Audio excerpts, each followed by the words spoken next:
I've been talking to a lot of people, and it feels like fine tuning is something that is not as in vogue these days as it was because of the risk reward or the effort to pay off type of scenario that you get yourself into. And you can get a lot of lift just with one shot or zero shot prompting, right? And just prompt tuning.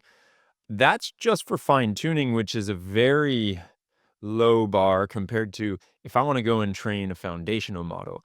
So, how do you look at like you're creating something that is for the cream of the crop type of person, or I, I can count the number of companies that want to train a foundational model almost like on my two hands?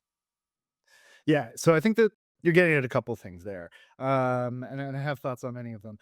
The first thing I would Yes. say though is data is going to be important at every level of sort of the ML pipeline, right? Whether you're doing pre-training, it's still important. You can look at the DeepSeek Llama papers.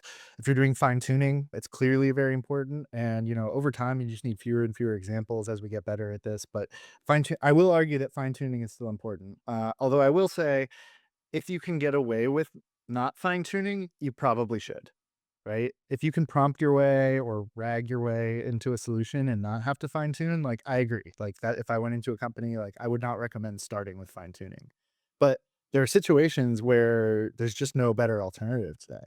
And there's a couple of things I would say on that. I mean, there's certainly the instruction tuning and the supervised fine tuning and all the post training stuff. The R1 paper that came out yesterday talks a lot about really interesting methods.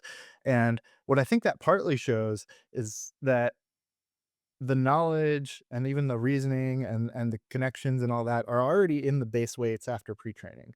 We just need to figure out how to get them out in the most effective way. And Oh, fine cool. tuning can help with that for sure.